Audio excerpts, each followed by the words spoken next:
Hi, this is Ecomodernist Live. I'm Carl Pauls. And I'm Gabe Daddy. And welcome. We're going to be talking about the Build Back Better plan, as well as a short review of COP26. So I'm going to introduce everyone. We, of course, have Gabe. And there we go. We're also joined by Chris Bergen, Andrew Allen Kay, and Dan Brookshire. And if you would like to get to know us and possibly join the peanut gallery here and comment on the goings on of the environment, eco-modernism, vaccination, and agriculture, you can join us on Facebook. Look for the Eco-Modernist Society of North America Facebook group and get involved and comment on the stories, and we'll be happy to invite you on. So here's a great thread from Jesse Jenkins. He's talking about the Bipartisan Infrastructure Investment and Jobs Act. Passed November 6th, it's the largest investment in clean energy innovation since the Carter administration. Maybe even bigger.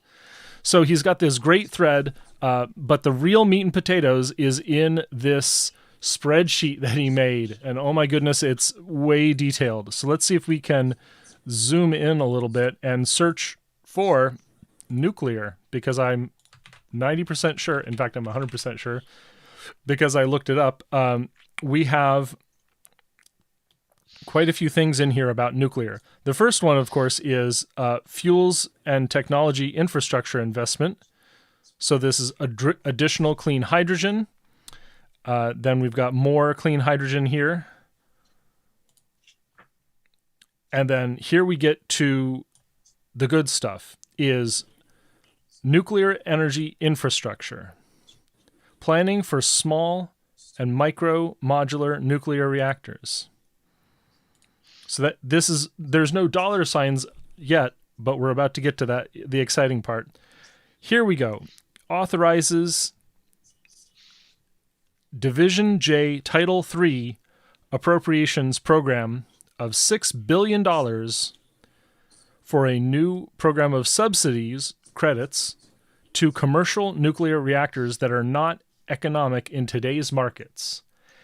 This is incredibly exciting to me because this means the thing that we had to do in Illinois to pay a credit of $3 per megawatt hour to Byron and Dresden to save them, that will now be taken over by the federal program, hopefully. How's it going, everyone? And what are your comments on this so far? Well, the first item next to the 91 number, I've seen this mentioned on another podcast with great concern. Beginning at 2 kilograms carbon dioxide per kilogram hydrogen, adjusted after 5 years, accounting for technological and economic feasibility. But the 2 kilograms of carbon dioxide for a near equal amount of hydrogen, does that sound like a good deal going forward? That sounds like dirty hydrogen to me. Yeah, and that's kind of what I was driving at. Is that it's I believe this is to get hydrogen economy going from a fossil fuel source, whether coal or natural gas. But I believe that's the reason this was included. However, if it helps us get the technology off the ground, and then after 5 years or 10 years, they drop the fossil fuel bit and find other uses for the same technology, that's fantastic. I think that's worth it to stub our toe a little bit on that. But it is disconcerting to see them saying that 2 kilograms carbon dioxide per kilogram hydrogen is good enough. It's a pretty low bar. Yeah. Yes.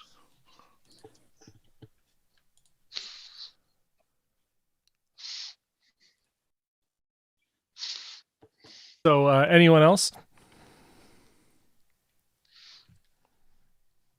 I don't look through it that well. It's the first time I'm seeing it, actually, got to be honest. Yeah, so we've already got some people on Twitch and even some trolls on YouTube. Nice to see them. Nice to see them. Welcome everyone. Yeah. So we just went live, and I just hit the announce. So any other comments here? This is the first part of the Build Back Better. Nuclear infrastructure gets $6 billion. Oh, and here's the further down the details line. Assume that funds prevent nuclear retirement through 2026 model year. So this is how Jesse Jenkins at MIT is representing the effects of this legislation on the model. So it means that from 2022 to 2026, these reactors would be prevented from retiring. And so 21 at-risk reactors. And that's due to a subsidy basically being paid out, what, 2 pennies or something per megawatt or something. I'm not sure what the detail is right now. It's about $3 per megawatt in Michigan, and Okay. the result is that we've got that's far lower. It's about 10% of the subsidy given to renewable energy at the moment. Yeah. But that would do nothing if something highly unusual came back, like what happened at Songs with the improper generator that they had. So right, yeah, the steam pipes basically in steam there. pipes, yeah. Yeah, they got frequency at high pressure, and so they elected to shut down rather than run at 80% efficiency. Mm-hmm. So this is only on fiscal reasons. There's no reason why anything should shut down for 5 years, Yeah. which is something. Yeah. And Yeah. there's also money for SMRs in there somewhere too. Right. There is, so let me there get is. to that one. The next one is civil. That's the civil nuclear credit still. And here we go. This is in the Authorization of Appropriations for Energy Act, Part Title 10. We have about $6 billion for demonstration of advanced nuclear capacity by 2028. And they're saying 440 megawatts. That's a really small amount for $6 billion. I did the math. This is about 5 times the cost of conventional nuclear. But this is first of a kind. It is. You're right. Exactly. Basically.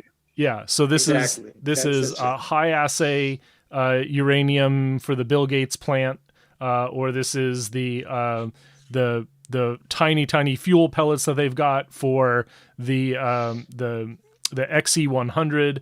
And so these are experimental technologies that hopefully will be able to scale up in the future. Yeah, I mean, even with nuclear, even though we have some kind of supply chain, I would imagine this has no supply chain because it's brand new. Well, the small particle ones, the TRISO fuel, there's a lot of people looking at TRISO, so that's which are basically little tiny balls within a ball within a ball. So that's how they get multiple safety. So what's the advantage? What's the advantage of that? Everything's contained within the ball, and if there's something blows apart at the reactor plant, which likely would be like someone brings a bomb into the plant, very unlikely. But if someone were to do that and expose it, it wouldn't go anywhere. You can't have things, flying through the atmosphere like we had at Chernobyl when their graphite core caught fire. It's all contained in these little balls, and like that. And they just stay there. And the neutrons can go through the balls to interact with the uranium inside, but nothing physically gets past the layers. And they've even shown that they can drop them from several feet, and they don't crack, they don't break. So these are very resilient balls. The exterior is a little bit like a billiard ball, only better. So there's two sizes let's talk about that. There's two sizes Okay. of TRISO. Of course, the billiard ball size, but the XE100, those are more like the smaller particles, like little grains of rice. Grains of rice or a pea. Yeah, very small. I'm not sure if how small exactly, but yeah, it is something like that. And one of the advantages of when you have these small grain-like particles, they actually the whole mass expands, and so each particle expanding slightly, it still stays contained, but it goes subcritical. So the hotter it gets, the lower the rate of reactivity, and that's really a really great feedback mechanism. It is called a Hotter it gets, the lower the feedback activity. So right. maybe you could explain that. That's a little wonky. Yeah, I mean it's okay. I've got the perfect analogy. If you understand how a car engine works, you have a fuel air mixture. If you flood your engine, you've introduced too much fuel and not enough air. There's nothing to burn because it's a combination of gasoline and oxygen, right? Mm-hmm. So you need more oxygen to make that fuel spark and to make it light up. Same thing with nuclear energy. You need to have the right balance of neutrons, the speed of the neutrons, and the distance between pieces of nuclear fuel. So in this case, if you move them farther apart, it's like you're tanking your air-fuel mixture. Mm-hmm. And that's a safety. That's kind of a safety thing. Is that what you're saying? It's a wonderful safety feature. Yeah. And it has other applications too, like for load following. If you pull more energy out of the reactor gets cooler. As it gets cooler, the TRISO particles will get a little bit closer together, and they'll start reacting more, and they'll recover, instantly, millisecond by millisecond, pretty much. So it wow. can help in load following as well. That's cool stuff. I noticed Dan is texting us if you're following. He says a gas cooled reactor could be used with this as well. I wonder how the economics of this is. Well, if we're looking at the first of the kind, of course, we're looking at a very high price. In the future, hopefully, we're sending these up to places that we're currently shipping fuel.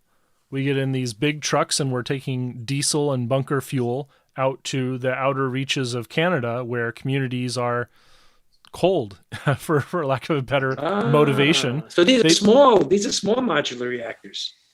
The XE100, yeah, the XE100 is, I think it is a 60 or 80 megawatt unit, right. and they're talking about building 4 of those. Okay. Because I wasn't sure, because you could say like very low megawattage, but like the Chinese have worked on their molten salt reactor, and their first one that they put out is a very low wattage. But the next one they plan on building is like really big. By the way, too, we had this agreement between the United States and China, which is very exciting, at the COP26, where Biden agreed with Xi Jinping or with the Chinese to swap technologies, for one thing, to open, not to keep that stuff secret or under patents or whatever, and to cooperate. So we'll be, getting technology from the Chinese, and they'll be getting it from us. And that looks very promising. I just hope the politics don't get in the way, because I've heard people on the internet, commentators already saying, "Oh, the Chinese are so bad," But I mean, you don't hold the planet hostage to this problem, to solving this problem. Yeah. That's madness. Yeah, I'd say that when it was announced, my friend Nick was really quiet about what it meant, what the Trump sanctions against China.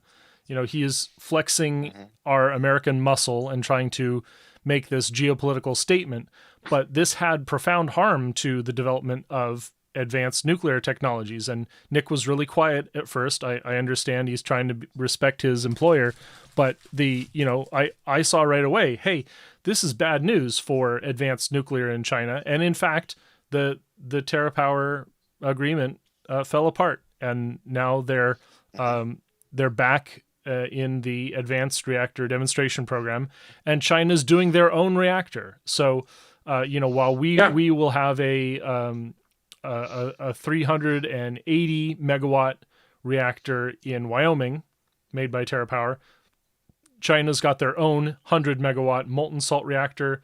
They've got their own, I don't know if they're doing a high assay one like the natrium reactor, or if that is technology that China won't be able to access. Essentially, all that load following tech that the Bill Gates people were working on, Trump just said, nope, you can't have it. And so that's going to be a unique American thing unless this Biden agreement puts that back. But we know what the problem is with, regulators who are unreliable. They cause problems. Well, to be fair, I think a lot of Chinese tech as of 5-6 years ago was based on US tech from 10, 12 years ago and 50 years ago, because we had an agreement for a few years that we were supposed to share everything with them. They're supposed to share everything with us. I think it ended maybe in Obama's first. Probably when Trump came in, I bet. No, before Trump. I'm pretty sure. Yeah, but it ended, I think, during Obama's first 4 years sometime, but it was supposed to end.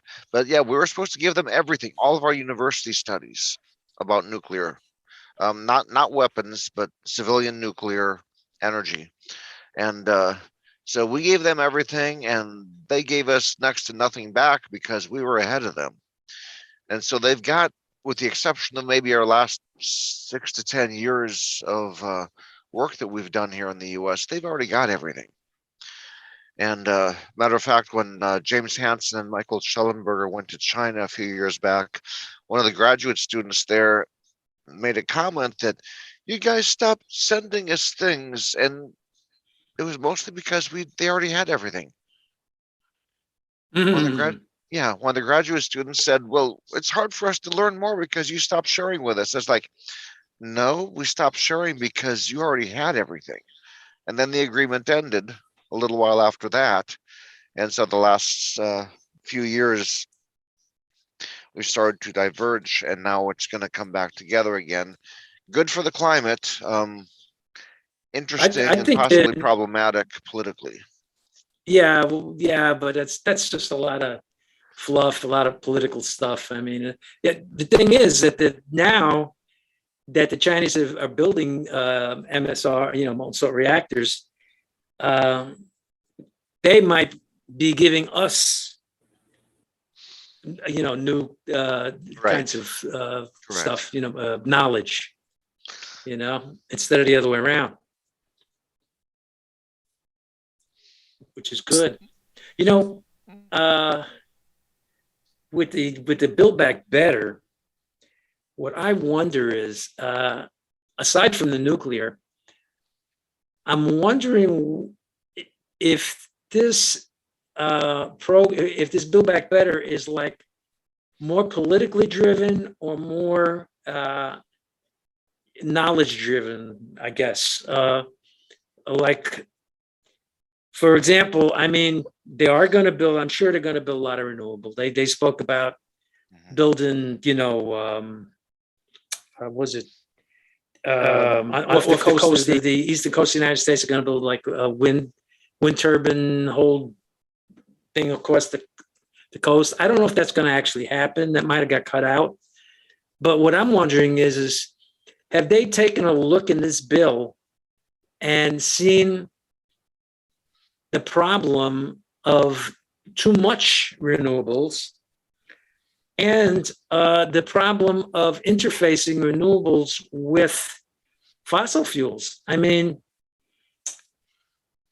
we all know that when like, for example, a gas plant has to, when the wind stops or the solar stops real quick, it has to, that gas plant has to put the gas on, so to speak, like as if you're putting the gas on your car all the way. And that shoots a lot of CO2. What's needed, and Meredith England said this, I mean, you need to have a buffer of batteries, I mean, a big battery buffer. It doesn't have to be, 10 days of power. It can only be 10 seconds of power, just enough so that you smooth it out.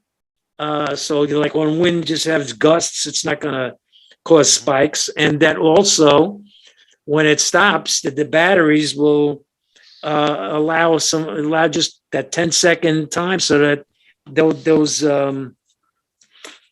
so the fossil fuel plant could ramp up slowly to fill in the gap. So I'm wondering if they're planning on really having a rational kind of energy policy is what I'm basically saying. I don't think that we're anywhere near that. I just a note, I wonder if you're testing me. We're trying to stay on topic, and this is way off topic. So no, it's not. Actually, it's not. It's not, because Build Back Better is part of this. Well, okay, that's. I mean, that's a little stretch, but yes. So, but basically, from what I've seen, there's almost no reconciliation of the excess emissions from gas peakers. Like, none of the modeling that we're doing. Oh, and here we'll just let's since we're committed to this bit, let's go ahead and go right into it. The emissions from gas peakers are much higher than the emissions from combined cycle gas. Yes. And this 490 grams of CO2 equivalent per kilowatt hour, this is the median case, isn't it? Is that, and maybe that's something to look into. What's carbon neutrality? Got to separate that now. There we go. So the okay. UNECE did this study, and the question is, did they separate? I think they separated the two. So combined, natural gas combined cycle is 92 to 200. Okay, so this is the median case. So in California, at least, we're getting an accurate look, and our friends at the NRDC aren't going to be happy with that, because they would much rather use these numbers for natural gas. But this is combined cycle, so we do need storage. And if we had actual storage, that would take these big jumps up to 400 grams. That would take those down, because then we would be using combined cycle rather than peakers. Though I think for the start, these are always going to be peaker plants. Well, for whatever 4 to 6 hours, depending on how they build the batteries, we can smooth that out easily. And if it's just a moderate amount of smoothing, you can have 12 hours worth of smoothing in a battery. And so that's and then make a huge difference. It would be amazing. I've heard that that the batteries have gotten good enough that they could actually cover quite a bit of time when the system's down. Well, that's not just 10 seconds. I mean, that's the question. That is the question: is how big of a battery do you want? And I've got let's. Oh, see. you need a big one. You need a big one. Lithium silicon is the best near future technology, and I think I've found a good image of the lithium silicon battery discharge cycle. There we go. So here's a lithium silicon battery discharge cycle, and it's giving us about 1 kilowatt hour per kilogram. That would be amazing. But the problem is that this is more ideal cycle. However, maybe there's another selenium. Perhaps is the next step up in the orbital shell from sulfur to selenium, from what I understand.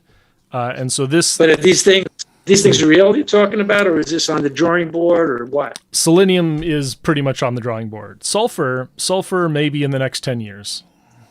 See, I don't kind of go with that kind of a thing. I always say, let's talk about what is instead of what could be, if we're really being realistic here, because, okay, you got your, whatever that name of that battery is, to ramp that up, you have to engineer the technology so you can mass manufacture it. And, even I think you have to even go a step further, because you gotta have the machines to make the machines if you want to expand production big, that will produce the parts, all the different parts that create the machine. And I mean, you can't snap your fingers. You're talking about a decade away, even if everything is there. Oh, and I realize so this is actually about 2 kilowatt hours, because it's 1.5 to 2 volt. But yeah. So this is these are years away. They're nowhere near what we have today. Even from being successful. Yeah, it's years away. So I mean, I love having conversations about future technology, but I think we go off the rails when we talk about it as if, we could just put in this new kind of thing in and that's it. It's not happening. Yeah.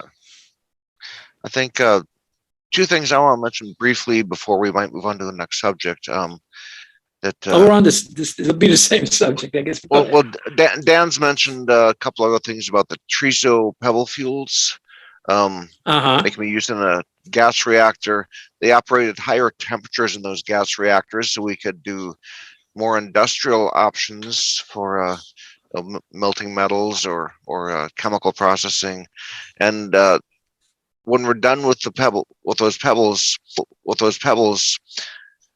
the trisos do not need extra cooling necessarily, and the triso fuel can be ratcheted up and down easily for some load following ability. So that triso fuels are a big thing, which was what we were talking about like 5-6 minutes ago. I think it's important during Dan's comments for it. Also, before we got into the battery sidetrack, on screen we had a little bit about the U.S. by 2035 is committing towards 100% clean energy. I think that's important that it did not say renewable energy. 100% clean energy, and that's the correct way to think about it.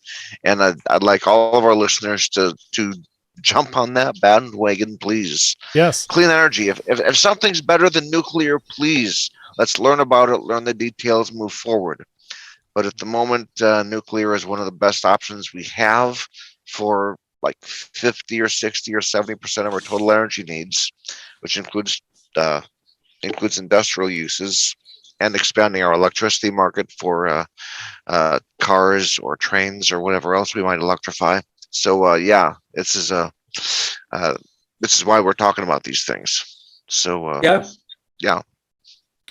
In chat, because we were talking about batteries, our friend PyProd says environmentalists are blocking a lithium mine in Nevada. Maybe we'll get to that later. But back to the Biden administration essentially is the joining theme for what we're talked about so far. First, the Build Back Better plan, where we're getting $12 billion for existing and future nuclear, and the agreements with China, that clean energy commitment. That's low carbon, low emissions, low GHG technology. That's our goal. None of this fake environmentalism. We're actually trying to solve the climate problem. And so the countries, China and the US, intend to now cooperate on policy, transmission, distributed generation, and energy efficiency. Mm-hmm. And reduction of electricity waste. Wow, look at that. Yeah.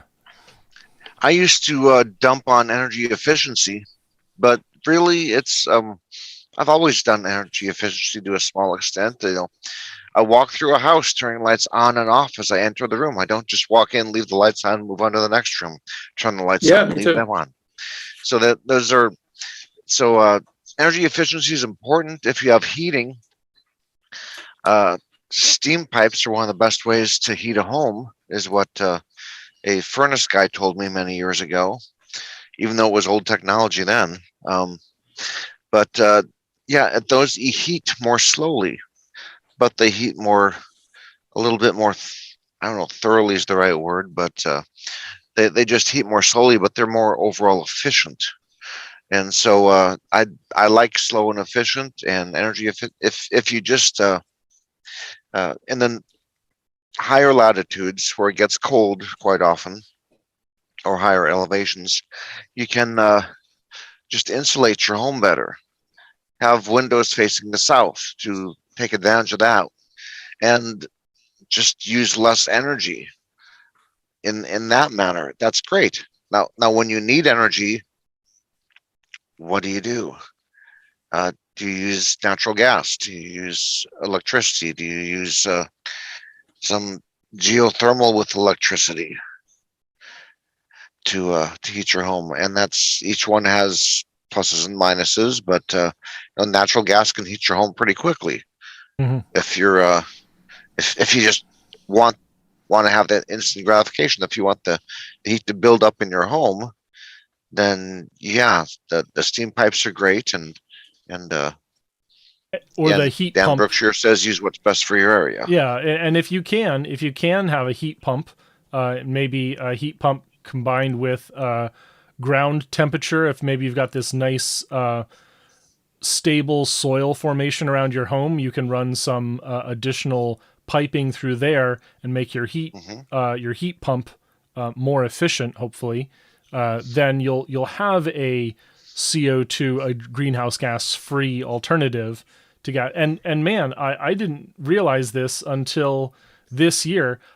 We had gone most of the spring without heating, and all summer without running the AC this year, which was amazing, except for maybe once or twice. But man, when that thing kicked on, I had a horrible headache the whole next day, and that's from the cruft, the particulate matters that built up in our furnace and our central air system. And so this stuff actually hurts you as you use, no matter how clean your, the small amount you use for cooking is, as soon as you turn it on for heating, you realize it is having an effect on your body. And it's not just, my anecdote. Is the science is behind this. It's particulate matter. No, that's true. It happens in my house too. Yeah, particulate matter emitted from home heating and home cooking using natural gas does produce a non-trivial amount of particulate matter. Yep. So and cleaning your vents every few years can help. Yeah. Also, something else I'll mention: if you need fossil fuel, something like natural gas, people should look into and consider propane instead. I guess burning propane has much less carbon dioxide emissions and tends to run quieter as well. So that's an alternative that people, especially if you live way out in the middle of nowhere.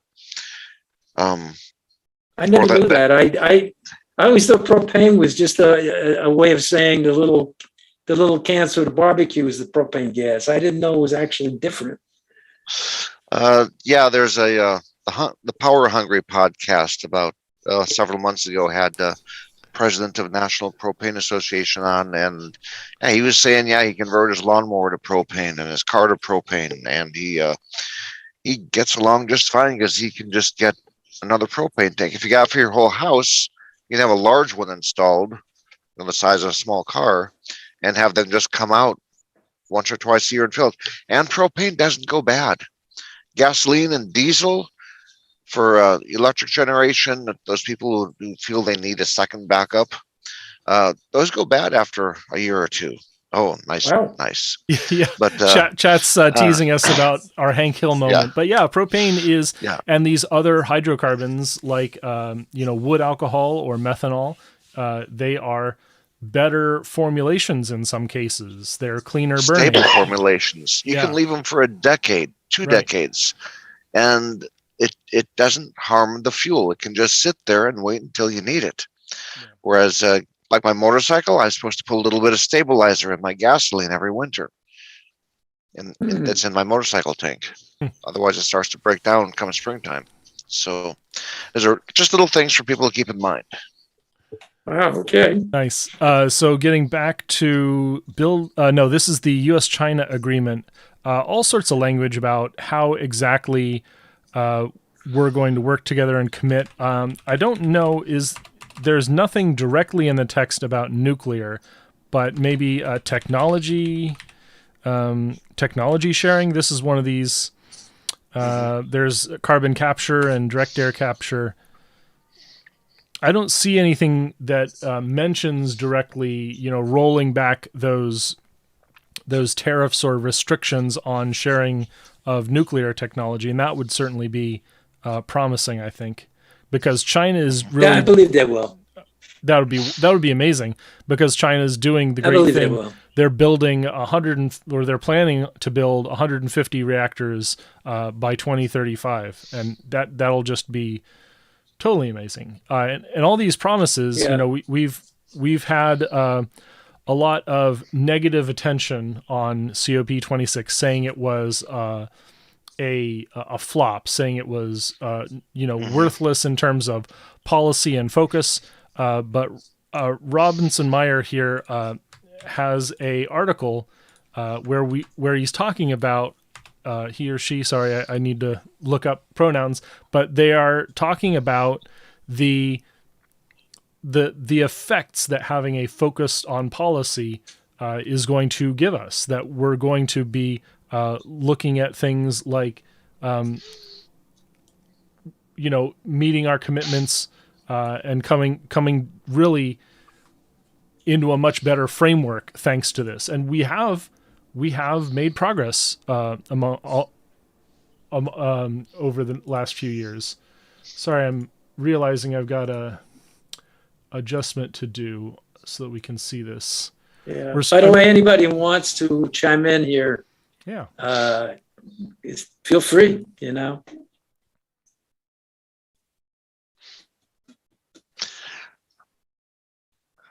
Well, I thought COP26 was a rousing success, but that's purely from my nuclear bias and what happened with Romania. Oh, so tell us about Romania. What happened in Romania? Yeah. Well, they had an announcement.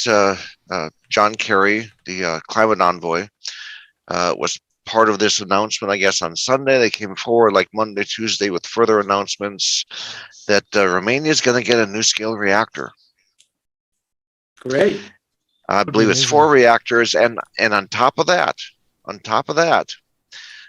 they're going to get a what's the word? A simulator. Sorry. Yes, they're getting a simulator, and the only reason to have a simulator is if there's going to be many, many, many NuScale reactors purchased and built in Europe.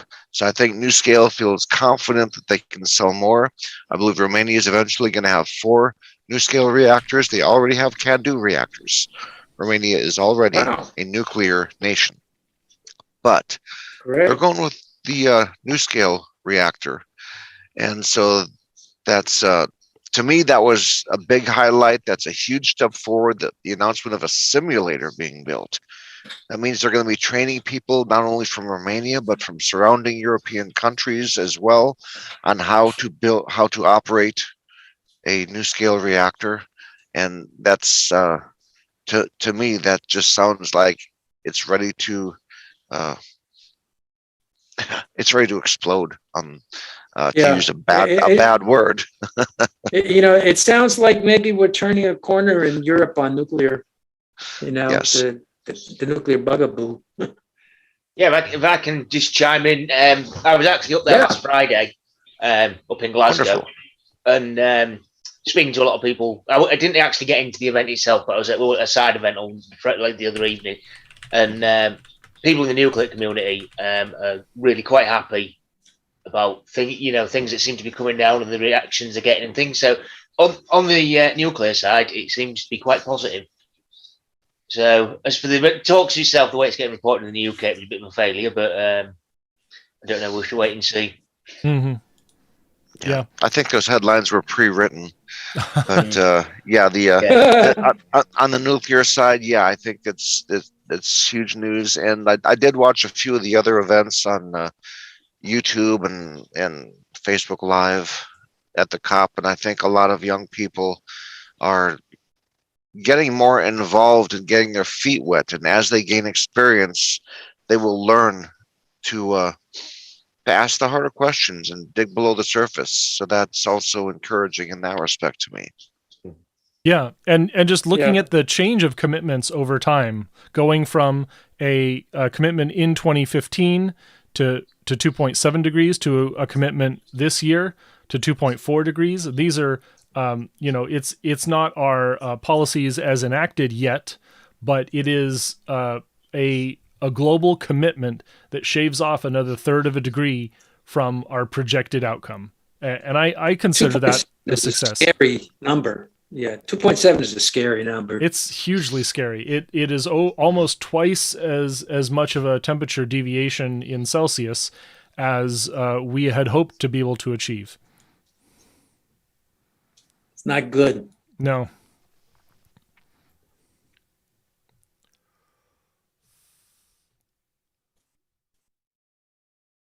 Yep. And so that I'll share this with everyone in chat. This is the article, saying, well, you might be doomer pilled on climate change. Don't take us down with you. We have hope. We think we can save the world with this stuff, with this action. You lose hope, you lose. Yeah, that's true in anything. That's true in anything. It's like, it's like when you give up. It's like giving up. You give up, you fail. That's the only way you really fail is when you give up. Yeah. And when so I have very little patience with all these doomers. Speaking of doomers and lack of patience, here is the general director of the IAEA taking an interview during COP26, and some audience members, they must be drunk, I think, chimed right in. Let's listen. They should be prevented, and we at the IAEA have been working very hard since this accident took place to, first of all, help those who suffered from it. In fact, nobody died from radiation after that accident, as you know, and try to make sure that something like this does not happen again. But as I said, 0% risk in any activity does not exist, of course. Sorry to say, you say no one died from radiation in Fukushima? No. I don't know why are you laughing. It's a fact. It's a fact. Thousands of people died because of the tsunami. Right. But there were no deaths attributable to exposure to radiation. People died also because of the evacuation. It was very traumatic, very serious thing happened. We are not banalizing. We are taking this very seriously. This is not a laughable. I think the laughter came because that's a dramatic thing that happened. Yeah, I think there is probably some scope for disagreement there, because I think the Japanese media would disagree with part of that, with all due respect. No. The facts are the facts. The facts are the facts, and this has been recorded.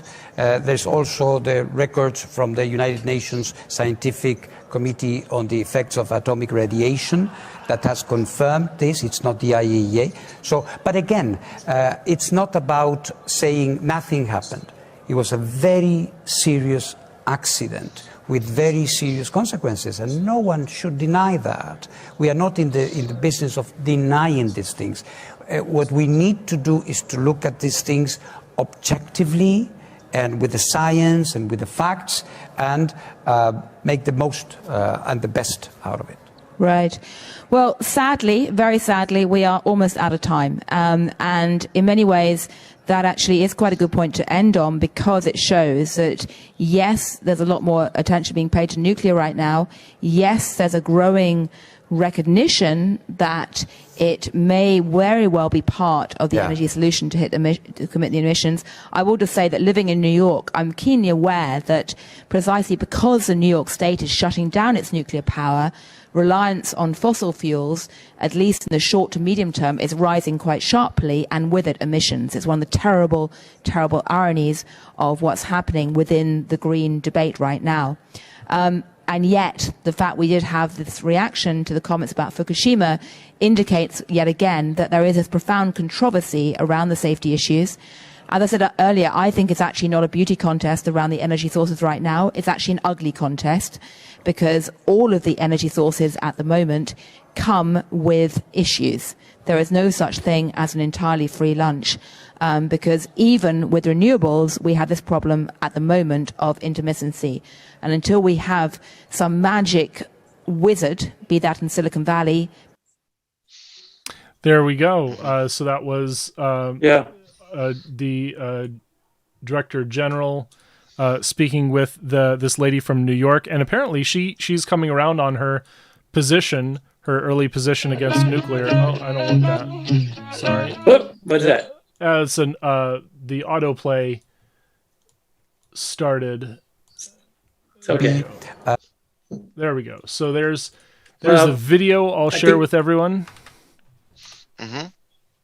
Yeah. And let me get like members of the audience, I think they're drunk on the Kool-Aid. No, I think there were members of Greenpeace that all said, if he says that again, let's laugh. And so the second time he said it, they all laughed. They were all sitting together. So it was an anti-nuclear group of some type that it was their way of interjecting something in. It's ridiculous.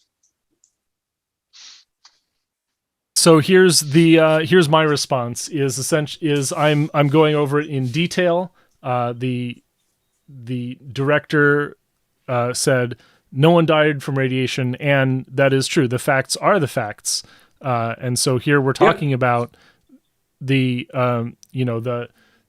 one death that was adjudicated to be the fault of radiation. And a writer from Forbes came up and wrote a snippy, poorly researched article about it, unfortunately.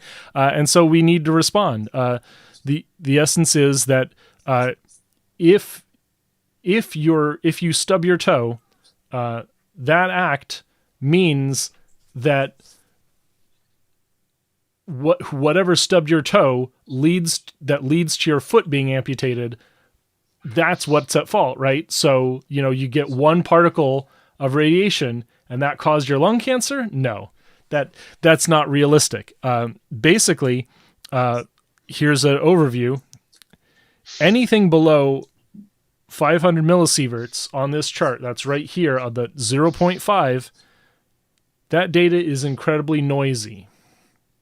If you have a large dose of radiation, then yes, absolutely, there is a direct cause. There's a direct link between your radiation exposure and your cancer. But below 500 millisieverts, totally unreliable data. Mm-hmm. Yep. Yeah, I mean, court cases, it's not a good standard. I mean, I was, a reference to Scope monkey trials. I mean, the anti-evolutionist one in the case, I mean, it's ridiculous to have one person who it's impossible that the one person could say, I got cancer because Fukushima. It's just impossible. If that was a class action suit, then we could say then we could say, okay, we're being real. This is ridiculous. Yeah. Yeah. So the result here is that worker that was developed lung cancer in less than 4 years, they were as a smoker, right? They were awarded a benefit from the state because they worked in nuclear. As a socialist, I think that's great. We need to give everyone healthcare, but it's not something that is scientifically reproducible in terms of a cause. It was a 74 millisievert dose. There's no way, especially with the uncertainty below below the reproducible data. We have fuzzy data below that threshold. We don't actually know. And so many people, including medical professionals that I've spoken with, are very, very much in favor of a threshold to our nuclear, protection regime. Yeah, my suspicion is that the government settled because they just didn't want the case to go to court, because there would be a lot of extended, long, bad publicity about Fukushima. It went to court. It went to court? Oh, I thought they settled. That's what I read. Wow. Well, they didn't appeal at a certain point. That's true. Yeah. Wow. Okay. So I'm wrong about that. Yeah, but I hadn't seen that 74 number before. 74 millisievert number, and that was part of that was in that specific case. Yeah, that was part of this this article by Sophia, and so she did look up the trivial details of the case. Unfortunately, didn't go into ALARA, the LNT, and all this stuff. Yeah, that stuff's so deep, you can't expect someone to do that unless they're going to have a series of articles of like 5 or 6 articles or so. Or unless you're Jim Conca and you're pro-nuclear, and then the Forbes editors really get on your case. Yeah. So this is sort of the reason that I say we can't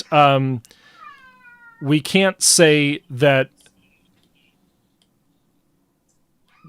I lost my place. There's an alternative measurement, not the substantial factor test. This is the second one, is called the substantial factor test. And that's where, not just if not but for, but it's definitely caused by radiation. And we absolutely can't say that Fukushima did anything, because look what we survived through the 50s and 60s and 70s. We survived. What is that? This is the graph of atmospheric nuclear tests worldwide. And these sort of scoops on the chart is the approximate levels of background contamination. Was there an increase in cancer that kind of went along with that? In fact, that's more the domain of the UNSCEAR, and I believe because the UN was referenced in the argument in the Comprehensive Test Ban Treaty, I believe that they can show, if not cancers, they can show at least a concentration of polonium in the human body. And that was sort of the worry. I don't know that there was a really strong correlation for cancer, but there was, evidence that this fallout was making it into human bodies and bioconcentrating at these enormous levels. Well, I'd say the Marshall Islands, which is where they've done the tests, I believe they have the highest cancer rates in the world, but they've done so many freaking tests on that island, Yeah. No question that there is a downwinder effect in the Marshall Islands, in these places where there's a lot of legacy testing. People who lived there in the 50s and 60s, they are directly exposed to this contamination. And to compare what's happening today, it's such a joke. Fukushima made, at worst, a factor of 2 difference in background radiation. And that is something exceptionally small, even smaller than after Chernobyl. Yeah, twice 0 is still 0, so it's not going to be 0. It's never going to be 0. You always have background radiation. Yeah, but nearly 0. I'll mention that those all those atmospheric tests that happened, and for the 10 years after the tests ended in the early 60s or mid 60s. So yeah, through 1980, 85, lots of people smoked. And if you were a downwinder and you were smoking, which back then is like 50, 60, 70% of people smoked, maybe like 85, 90% of people if you were in the military back then. And I have those stats. Yeah, it's you're 17, like double or triple. Yeah, it's 17% for American men in that age range. It's twice that much. It's about 35% for Japanese men. Is that current or 40 years ago? That's okay. But this is, sorry, I'm relating it back to the case at hand, which is the worker at Fukushima, who's, he's about 50 years old. And so likely he smoked as a young man. Fairly That's amazing. Somewhat likely. Yeah, the Japanese lead the world in longevity perennially, but they smoke twice as much as Americans. Yeah. And they had 2 atomic bombings and 3 nuclear meltdowns on top of that. So, well, but we know from the data that nothing that came from Fukushima Daiichi has resulted in any likely long-term cancer. No long-term decrease. Perennial. It still goes. It never changed. Yeah. They're breaking records and everything, and I would say that some of it had to do with there being nuclear power plants, because they had a lot of nuclear energy before Fukushima. Yep. And the last fact on that is that when they turn their nuclear plants off, of course, it's like me turning the gas on when the weather gets cold. There's particulate matter, and the bodies have to adapt. And people have died because of the particulate matter. It's called emphysema, when your body has this congestive failure due to air pollution. Asthma as well. Yep.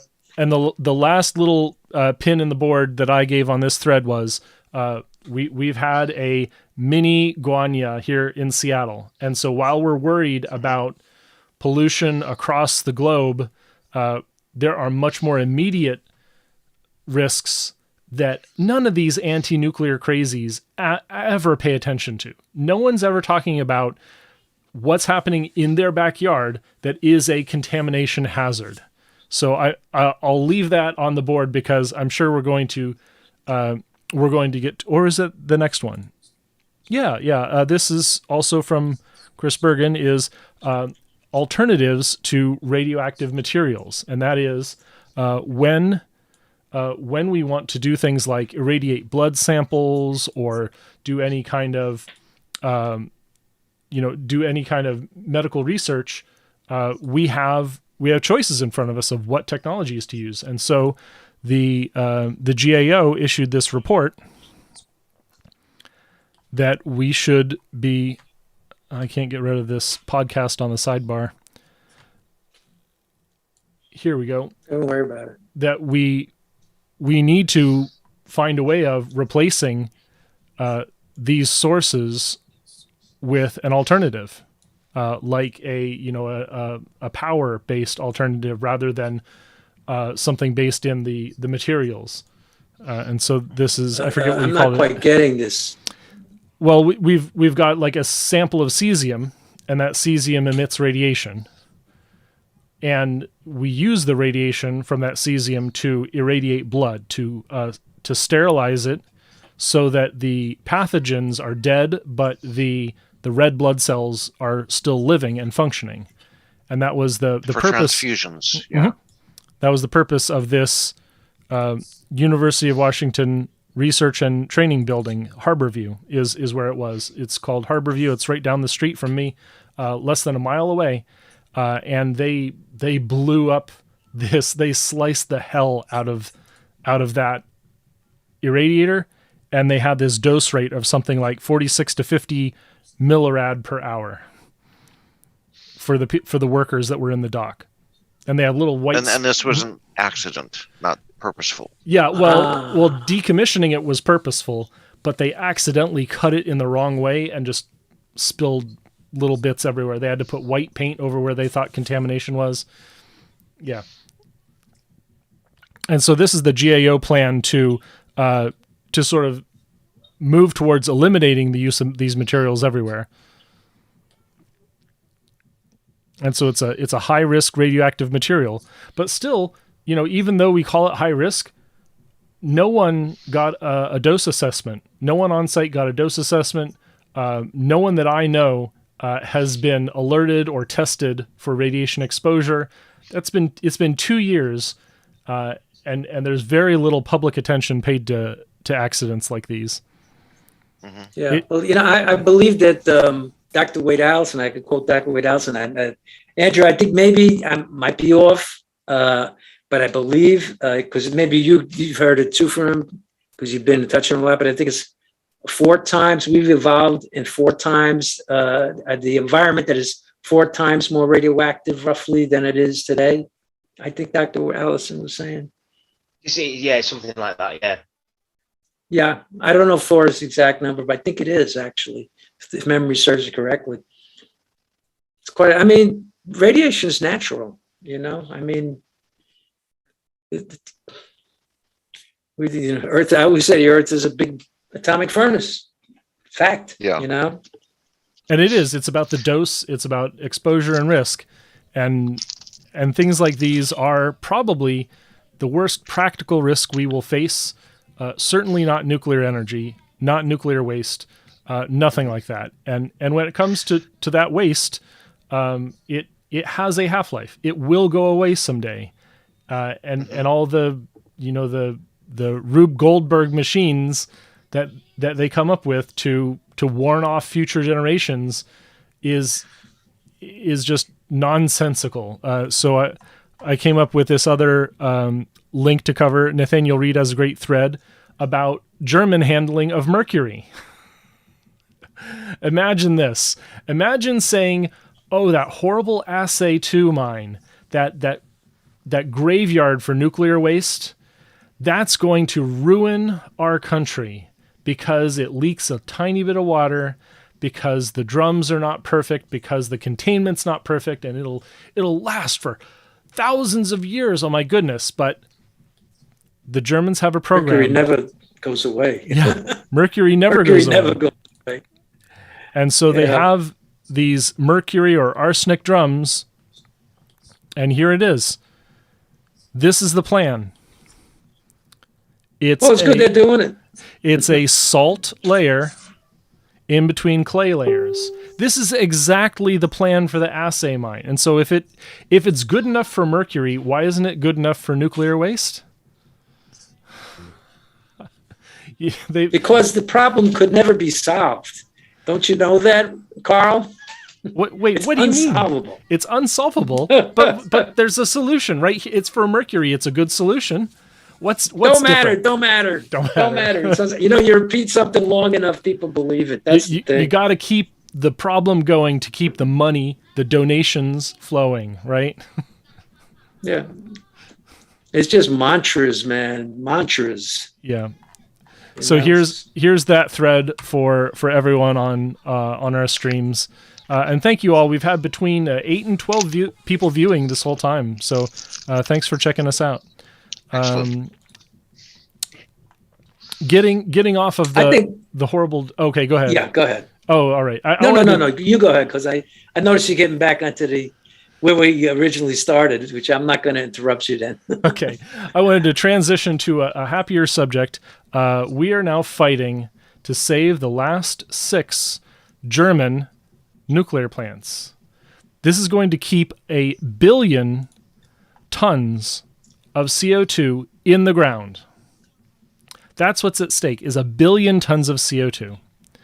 So we've got this cute video. Oh, Monka TOS, that's some copyright music. I love that, man. But they're dinosaurs fighting the polar bear, and that's what we've got here.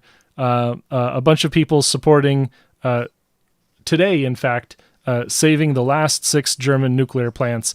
Check out the hashtag SaveGER6 here on Twitter. I wonder how dare you? What? That sounds that's a Greta term there. It is. It's how dare you? Well, how dare you keep the climate emergency going? Well, how dare you make it worse by shutting down nuclear plants? That's right. I love the way they use that. It's nicely choreographed. Yeah. Yeah, that was very good. Very good. Oh, this is here's some background info. If I can get it framed up for us properly, we can take a quick look at this. It is the information at criticalclimateaction.de. I'll share that in chat right now. It's a German website. And it's fortunately translated for us. So they had info booths opening. They have a plan here. James Hansen was there. They had, of course, there's all the background information. Here's the speakers. We had Dr. James Hansen. Look for his interview with Dr. Kiefer on the Decouple podcast. He just announced that this morning. He'll have an episode on Decouple.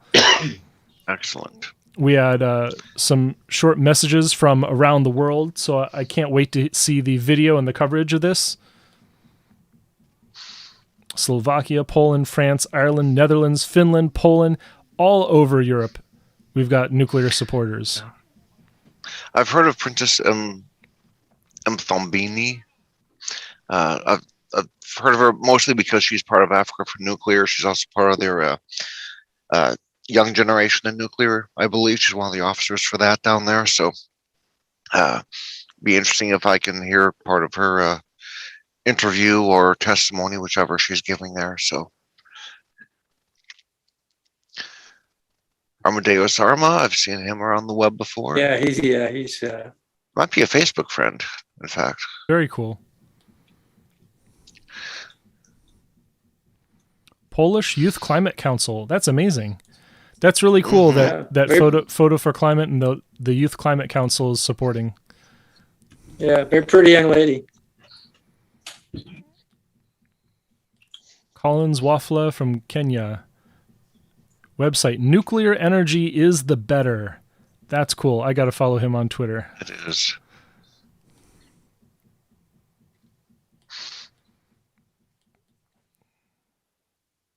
Wonderful event. I can't wait to see and hear from what's going on there. And let's see. Oh, that's our friend from Kenya. And that's it for our stories today. So how's everyone feeling? Anyone got a new thing to share, or can we wrap this one up? I shared my GAO thing, but I've got a question that I think the listeners might benefit from. Can anyone else name the 4 ways to mitigate your personal radiation exposure if you're exposed to a radiation source? If someone dropped cesium in the middle of the street and you happen to recognize it because you happen to have a Geiger counter in your hand, whatever reason, what are the 4 ways you can mitigate your potential DNA damage from that iodine tablets source? No. Iodine works for potassium. For radioiodine, of course. For protecting yourself from any radiological source, what are the 4 ways? And if you get any one of the 4 in place, you're protected, 100% protected. Walk away. Yes, distance? walk away. Put distance? Take 1 step away. Unless you know it's a strong gamma, then maybe take 20 steps back. But yes, just walk away. Put something in, like a piece of paper or maybe a little bit of water in front of me. Shielding, or step behind a concrete barrier of some type, a wall. Go inside a building that has a concrete wall. Boom, you're protected from gamma. Yeah, that makes sense. Well, stay indoors, and which is part of distance, yeah. But another one, kind of a weird one, but is time of exposure. If you're exposed for 1 or 2 seconds, and that's what happened up in Washington with that radioactive source we were just talking about. They stepped away, but they were exposed briefly. And when they went forward to investigate with a Geiger counter, they did so briefly. Limit your time exposure is another way of doing it, of protecting yourself. Yep. I know that at Harborview they shut down the HVAC, so they stopped further contamination. They cleaned it up by by stopping making the contamination worse. Yeah, I guess you take off your clothes and get in the shower. I mean, I've seen that. You know, Take off your clothes in a specific spot and cover them up, put them in a bag, and put them off to the side, and then take a shower to rinse any particles that might still be on your skin or in your hair. Rinse them off and put them down the drain, which putting them down the drain is distance. If it happens to be a lead pipe, that's also shielding. So just rinsing yourself off can be another way of. And any one of those four, you take a few steps back, you're 100% protected. Yeah, you limit your time exposure. Yeah. So I mean, it's nothing that I really worry about. I mean, because if a triple meltdown in Fukushima caused 0 recorded radiation casualties, I mean, what's the chance of having 3 meltdowns? True. Nowadays, I mean, and even then it caused no casualties. I mean, what does it seem like anything really to worry about? And that was only because they did not follow multiple recommendations of both the seawall and how they were storing their generators and fuel for those generators. If they had changed any one of those aspects, they'd have been fine. Yeah. Just like same with Chernobyl. Nagawa. Yeah. Same with Chernobyl. I mean, when the jet airlines commercial airlines came in, there were a lot of crashes, and it just went as the technology and safety protocols and everything got better and better. It just got way, way, way safer. And I think that's a point we've already reached. I don't know if we've, that that's not to say that we might not get something else happening, in the future. Who knows? But the odds have gone way down. Mm-hmm. Yeah, so I only mention that because some people are just scared. They're scared. They don't understand any of it. So that's just a simple way to understand that if you block radiation any one of 4 ways, block your exposure to radiation, you're 100% safe. You don't have to worry about implementing the other 3. So it's not that difficult to subject once you wrap your head around a handful of basic facts.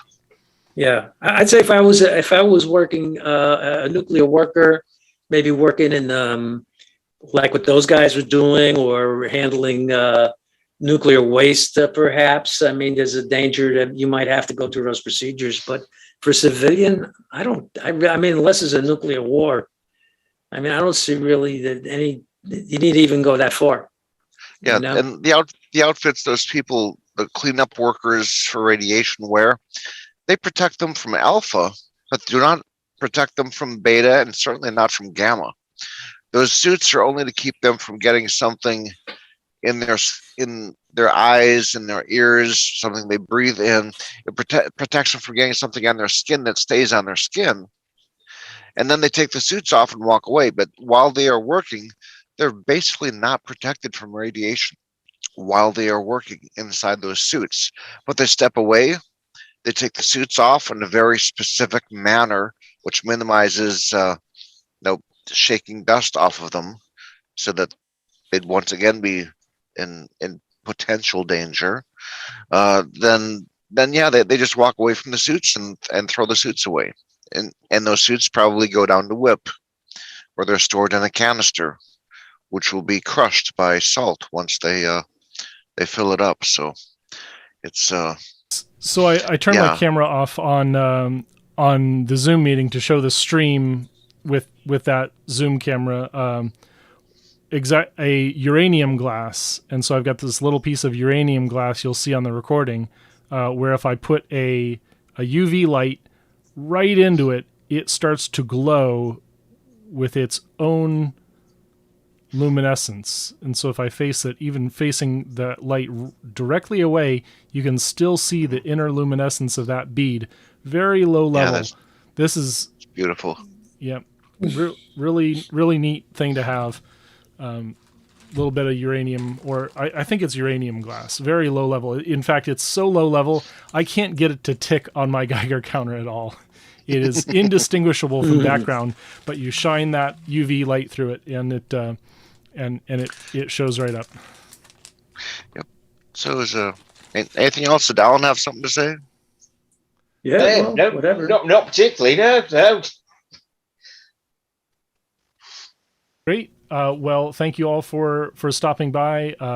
Hi to the chat. We're on screen for just a moment till I'll put the Zoom the whole scene up here so everyone's on screen. Let's see if I can get myself.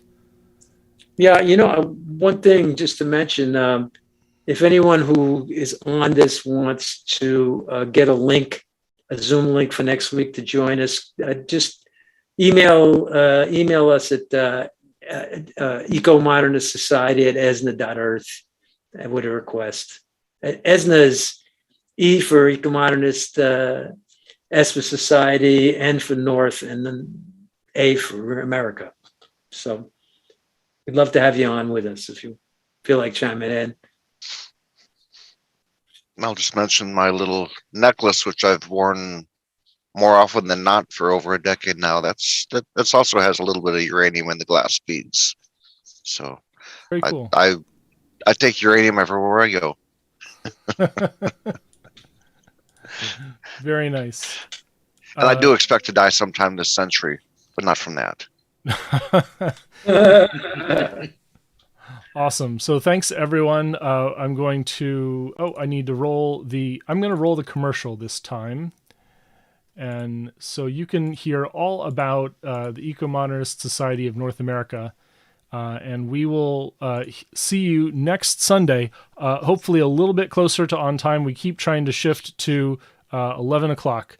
So we'll see you here. That's PST, yeah. Pacific Standard Time. Yeah, 11 o'clock Pacific. 2 o'clock Central, and I believe 7 in England, right, Andrew? Yeah, that's right, yeah.